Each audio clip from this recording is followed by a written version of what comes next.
It's another Q&A edition of Optimal Health Daily, episode 225, and I'm Dr. Neil, your host of the show. Welcome back to another special Friday edition of Optimal Health Daily, where I answer your questions. Every other weekday, I read health and fitness blogs to you like an audiobook, but on Fridays, it's different. I take your questions that you submitted via our website or that you call in and submit. I play them right here on the show, and I read my response to you. It's like getting a free consult from me. I have my doctorate and master's degrees in public health. I'm also a registered dietitian nutritionist. I'm also a certified exercise physiologist or personal trainer and a certified health education specialist. Needless to say, nutrition, health, exercise, stress management, these are all my passions, and I just love sharing information with you all. So definitely keep those questions coming. I'm also the chair of the Department of Nutrition and Basic Sciences at Bastyr University in San Diego, California. Now, if you want to send in your own question, just listen through to the end of the episode and I'll let you know how. But for now, let's hear today's question and start optimizing your life. Hey guys, greetings from Belgrade, Serbia, that's Southeast Europe. First of all, thank you for making old podcasts. I tune in every day and I love them. I have a question about burnout. Last couple of months I wasn't feeling well. I kept getting sick, and a couple of days ago I passed out on the street, was diagnosed with burnout, got some vitamin mineral complex and told to get some sleep and sent home. But can you please tell me more about it, because internet search of the term burnout was quite horrifying, how to combat it and how to prevent it. Thank you. Thank you for your question, and I apologize for taking so long to respond to this. For those of you that can't see, this question was actually posed to me last November. So that's why I always say, if I haven't gotten to your question just yet, definitely keep listening. I promise I will answer it in time. Oh, and thank you for your kind words. I'm so glad you enjoy our podcasts. But on to your question about burnout. When people hear this term burnout, they often think that it's just about working too many hours. Caregiver burnout, for example, is relatively common. Imagine, those that spend the majority of their time taking care of others with significant disabilities, they would experience burnout. Or caregivers that take care of those that are critically ill often experience burnout. But when you really think about the energy and mental capacity that's required to fulfill these needs, we quickly realize that it's really not just about spending too many hours on the job. It's about so much more. So what are the symptoms of burnout? Now be careful here. It's common for people to become hypersensitive and to try and diagnose themselves. So please know that if you think you're experiencing these symptoms and you think it's related to burnout, consult a health professional. Wow, I really sounded like a medication commercial right there. All right, for those with burnout, they often experience extreme fatigue and depression. A normally happy person starts to become more grumpy and cynical. They may get sick more often. But notice these symptoms are quite vague, so they may be due to other things, like malnutrition, for example. That's why it's always important to, again, just get checked out to be sure. Now, there are a number of factors that can contribute to burnout. For example, the feeling that you no longer have control over your job and your life is quite common. This is actually one of the major causes of stress in general, too. Something else that those with burnout often experience is a lack of fulfillment. For example, spending most of your waking hours working towards something that doesn't meet your career goals can wear you down. When I worked as a payroll clerk right out of college, I felt this happening to me. It was an 8-to-5 job and the job paid well, but it wasn't fulfilling. I didn't realize it right away, but there was a turning point where I realized that I hated every second of every day at that job. No matter how hard I tried, I couldn't slow down that precious time between 5 p.m. on Fridays and 8 a.m. the following Monday. The worst part wasn't that it was just me that felt this way. My colleagues did too. This job was sucking the life and health out of me and them. I was always sick. I was unintentionally gaining weight.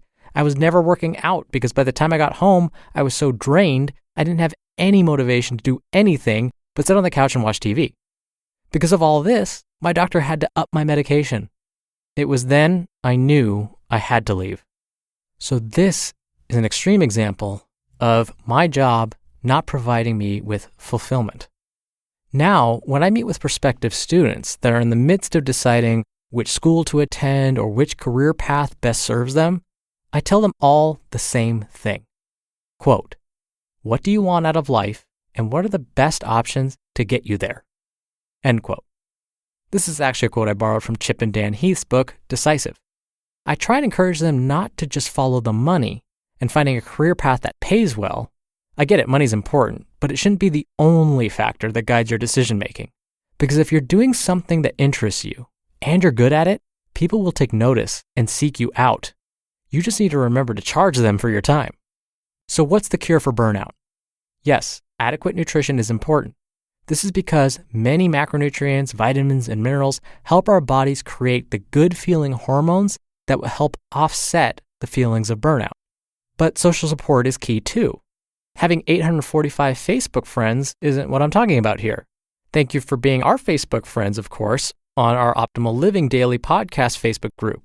But really, it's the ability to have conversations with others without the fear of losing their love or friendship. That's what really matters. Why do dogs, for example, make such wonderful pets? It's that unconditional love that they give you. So just being able to vent and have someone listen to you makes a huge difference. We're learning that these type of deep connections with people increase the levels of the hormone oxytocin in the body. And oxytocin is often called the antidote to depression. But what if you're in the same situation I was, working at a job that doesn't provide any fulfillment? You may not be able to just up and quit. So the first thing you can do is find other duties at your job that you would find more fulfilling. Now beware, you will probably have to do this in addition to the work you're expected to do. But it will be worth it if these new duties bring you satisfaction. Plus, your boss will likely appreciate you as well. Now you may be thinking, wait, shouldn't I do less work if I'm feeling burnt out? Well, if these new responsibilities provide you with feelings of fulfillment, then it really won't feel like work. It will make you feel good, and you get paid while doing it. But let's say that last scenario is not possible, or you tried it and it didn't help. Consider spending your time outside of work doing things that do make you happy and do provide you with a sense of purpose. You may think watching TV or surfing the web makes you happy, and it very well could, but chances are they don't provide you with a sense of purpose. That's the key. And in order to find that, I encourage you to try something new. And yes, of course, don't forget to take a break. Change your routine in some way. That can also be advantageous. Maybe it's as simple as changing the route you take to work every day, or change how you spend your weekends. Call some friends and take a quick weekend getaway somewhere, or commit and take that overdue vacation.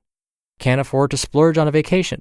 Take a staycation, where you take time off work, don't go out of town, but instead stay close to home and explore your own town.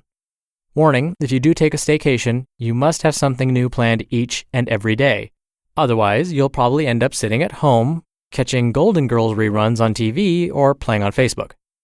Lastly, I will share with you one of my favorite quotes from one of my favorite books, Tuesdays with Morrie. Quote, "So many people walk around with a meaningless life. They seem half asleep, even when they're busy doing things they think are important. This is because they're chasing the wrong things. The way you get meaning into your life is to devote yourself to loving others, devote yourself to your community around you, and devote yourself to creating something that gives you purpose and meaning." End quote. For me, what gives me purpose and meaning is to give you all information. This makes me happy. What makes you happy? Thank you again for the question. You're going to be entered into a very small raffle every month to win a book. And for the rest of you, if you want to be a part of that, send me a question. Come by oldpodcast.com. There's a red bar along the side of the page that you can click on and record right from your computer's microphone. It's really easy, and you can even play back your message and do retakes before sending it in. Or you can do it the old-fashioned way and call in. The number is 61 I love OHD. Either way works just fine. Can't believe it, another week of Optimal Health Daily is in the books. Thank you as always for listening every day and all the way through. Have a wonderful weekend, and I'll see you on Monday where your optimal life awaits. Hello, Life Optimizer. This is Justin Malik, creator and producer of this show and Optimal Living Daily, the brother podcast of this one. Literally, I'm Dr. Neil's brother. If you like the format of this show, you'll love Optimal Living Daily too, where I also read to you from blogs, but cover other topics like personal development, finance, and minimalism from bloggers like Derek Sivers, The Minimalists, Zen Habits, and many more. So for more amazing content read to you for free, come subscribe to Optimal Living Daily too, and together we'll optimize your life. You've been listening to Optimal Health Daily. Be sure to hit the subscribe button to stay up to date on each new episode, and head to oldpodcast.com. That's oldpodcast.com for a free gift, as well as more actionable tips and resources to help you maximize your potential. Thanks for joining us, and remember, your optimal life awaits.